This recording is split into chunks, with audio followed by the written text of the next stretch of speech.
EMS നമ്പൂതിരിപ്പാടിന് 57 മന്ത്രിസഭ മുതൽക്ക് പിണറായി വിജയന്റെ 2024-25 എത്തി നിൽക്കുന്ന മന്ത്രിസഭ വരെ പട്ടികജാതി വിഭാഗത്തിൽ നിന്നുള്ള മന്ത്രിമാർക്ക് ഭരിക്കാൻ പട്ടികജാതി വകുപ്പ് മാത്രമേ കൊടുത്തിട്ടുള്ളൂ. വേറെ ഏതെങ്കിലും വകുപ്പ് കൊടുത്തിട്ടില്ല. പിന്നെ പച്ചക്കള്ളം പറയുക. ഇപ്പോ മാതൃഭൂമിയുടെ ഫെസ്റ്റിവലിലോ മറ്റാണെന്ന് തോന്നുന്നു ഇവിടെ തിരുവനന്തപുരത്ത് പങ്കെടുത്തിട്ട് അദ്ദേഹം സംസാരിക്കുന്ന ഒരു ദൃശ്യശകലം ഒരാളെന്റെ ശ്രദ്ധയിൽപ്പെടുത്തിയിട്ടുണ്ട്. അദ്ദേഹം അതിന് ചോദിക്കുകയാണ്, 57-ലെ EMS ഗവൺമെന്റ് മുതൽ ഇങ്ങോട്ട് പട്ടികജാതി വിഭാഗത്തിൽപ്പെട്ട ആ വിഭാഗത്തിൽ ജനിച്ച മന്ത്രിമാർക്ക് പട്ടികജാതി ക്ഷേമ വകുപ്പ് മാത്രമേ കൊടുത്തിട്ടുള്ളൂ, വേറൊരു വകുപ്പും കൊടുത്തിട്ടില്ല എന്ന് ആധികാരികമായിട്ട് പറയുക. അതിലെനിക്ക് അത്ഭുതം തോന്നിയില്ല. കാരണം ഇദ്ദേഹം ആയതുകൊണ്ട് അതല്ല, അതിന്റെ അപ്പുറവും പറയും, എന്തും പറയും. പറയുന്ന വാക്കിനോട് യാതൊരു ഉത്തരവാദിത്വവും ഇല്ല, ഒരു പ്രതിബദ്ധതയും ആരോടും ഇല്ലാത്ത ഒരാളാണ്. പക്ഷെ വലിയൊരു സദസ് കേട്ടിട്ട് കൈയടിച്ചു.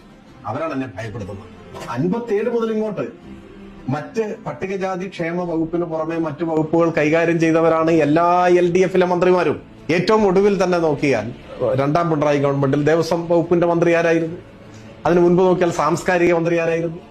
നിയമവകുപ്പ് മന്ത്രി ആരായിരുന്നു? അതിനു മുൻപ് VS ഗവൺമെന്റിന്റെ കാലത്തെ ഇലക്ട്രിസിറ്റി മിനിസ്റ്റർ ആരായിരുന്നു? സുപ്രധാനമായ വകുപ്പുകളാണ് എല്ലാ ഗവൺമെന്റുകളുടെ കാലത്ത്. എന്നിട്ടും ഇങ്ങനെ ഒരു പച്ച കള്ളം പറഞ്ഞില്ല. അപ്പൊ അങ്ങനെയാണ് ചില ജീവിതങ്ങൾ കള്ളം പറയാൻ വേണ്ടി മാത്രമുള്ളതാണ്, ചില ജീവിതങ്ങൾ ആളുകളെ അധിക്ഷേപിക്കാൻ വേണ്ടി മാത്രമുള്ളതാണ്.